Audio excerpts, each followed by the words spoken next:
আজ খুব সহজে ঘরে থাকা কোনো জিনিস বা ফেলে দেওয়া কোনো সবজির থেকে একটা আপনাদের রান্না দেখাচ্ছি বা শেয়ার করছি আপনাদের সাথে। সেদিনকে এটা আমি করেছিলাম। দেখুন, বেগুনটা আমার একটু শুকিয়ে গেছিলো, কুমড়ো ছিল, আর এইগুলো কি বুঝতে পারছেন? লাল শাক আছে না, যে শাকের ডাঁটাগুলো, এগুলো তো আমরা সাধারণত ফেলেই দিই, কিন্তু এগুলো থেকেও যে একটা খুব সুন্দর একটা মানে সবজি করা যায়, সেটা আজকে আপনাদের আমি দেখাবো।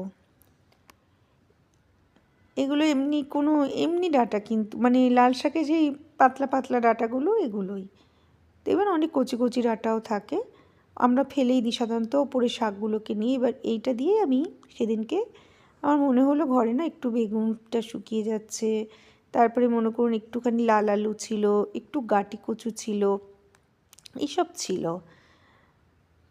মূলো কিন্তু দেবেন না, হ্যাঁ, মূলো দিলে ভালো হয়, গাঁটি কচু দিলেও হয়, না দিলেও হয়।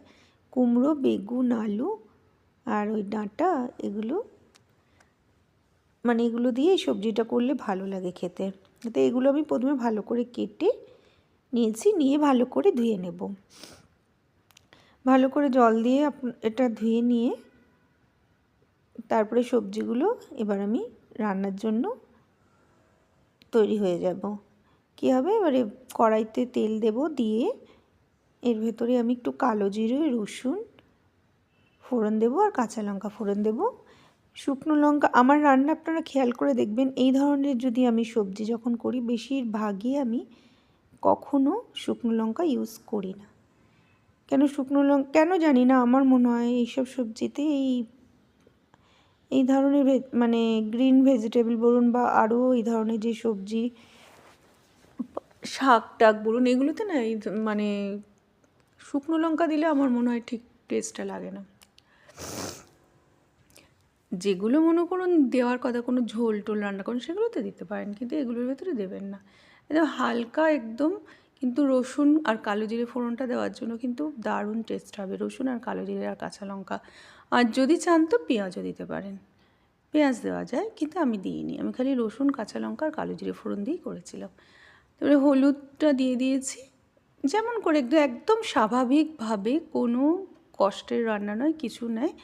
জল দেবেন না, ঢাকা চাপা দিয়ে দিয়ে আস্তে আস্তে আস্তে করে মজে যাবে দেখবেন।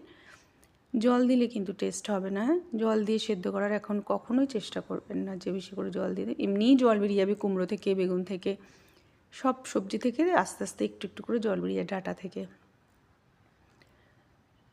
একটু আমি লাল লাল শুকনো মানে লঙ্কাগুলো দিয়েছিলাম, একটু ঝাল হওয়ার জন্য, ঝাল হলেই দারুণ খেতে লাগে।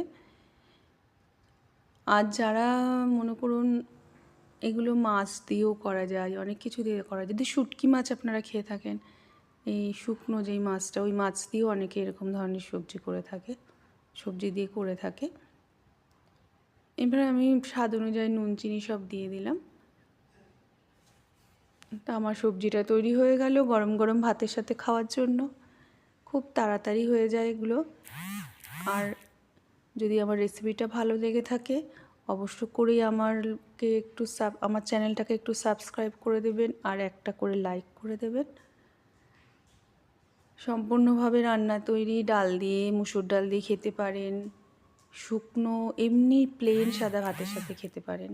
তাহলে চলুন, আজকে আসছি, টাটা।